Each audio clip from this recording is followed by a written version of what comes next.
Alors que nous voyageons à travers notre système solaire, nous arrivons à la 7e planète du Soleil, Uranus. Nommée d'après l'ancien dieu grec du ciel, Uranus est une planète unique et fascinante, sans véritable surface, et principalement composée de fluides tourbillonnants. Avec 27 lunes en orbite autour de son équateur plutôt que de ses pôles, c'est aussi la planète la plus froide de notre système solaire, avec des températures pouvant plonger jusqu'à près de -224 degrés Celsius. Ce froid extrême est dû en partie à la distance d'Uranus par rapport au Soleil, ainsi qu'à sa composition, qui est principalement composée d'hydrogène, d'hélium et de méthane. Et son méthane qui donne à la planète sa couleur bleu-vert si particulière. Mais nous savons tout cela. Ce que nous ne savions pas, c'est qu'il pourrait y avoir des océans cachés autour d'Uranus, et nous captons d'étranges signaux. When, for the first time, humans send their artifacts and themselves off the Earth and explore their local neighborhood in space. It's our great privilege to be alive at that first moment when ignorance is converted into knowledge. And speaking personally, it's an extraordinary experience to have participated in that preliminary reconnaissance. En 1977, la NASA a lancé 2 sondes spatiales, Voyager 1 et Voyager 2, dans le cadre d'une mission d'exploration des confins de notre système solaire. Ces engins spatiaux ont été conçus pour étudier les planètes géantes Jupiter, Saturne, Uranus et Neptune, ainsi que leurs lunes et leurs champs magnétiques. Voyager 2 a été lancé 16 jours avant son jumeau Voyager 1, depuis Cap Canaveral le 20 août 1977. Il a suivi une trajectoire qui le mènerait au-delà de Jupiter, Saturne, Uranus et Neptune, et finalement hors de notre système solaire et dans l'espace interstellaire. Survolant les planètes géantes, le vaisseau spatial a capturé des images fascinantes qui mettent les choses en perspective. À quel point notre arrogance, notre ego, notre orgueil est-il mesquin?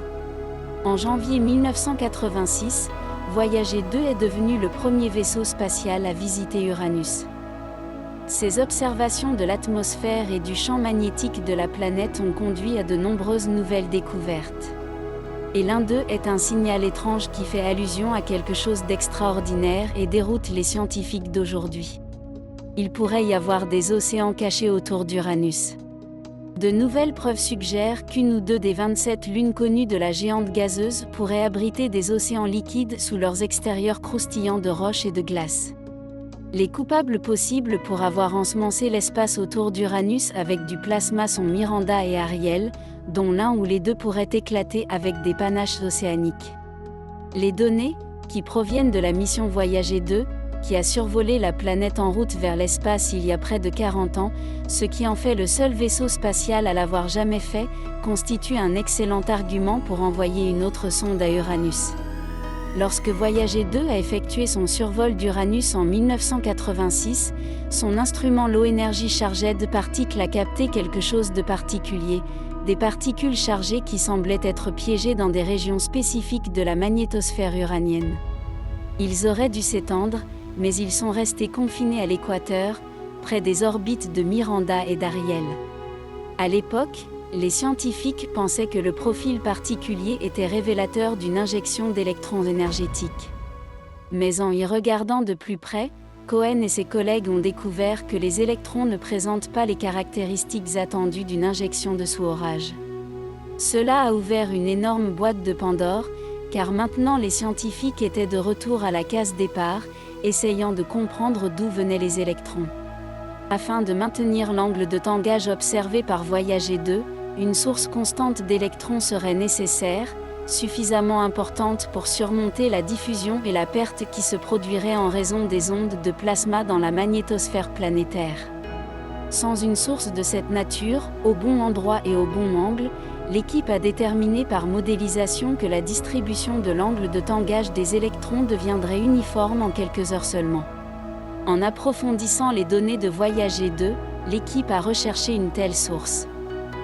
Leur modélisation a montré un maximum clair et indéniable dans l'espace entre Miranda et Ariel, suggérant une source d'ions énergétiques dans cette région.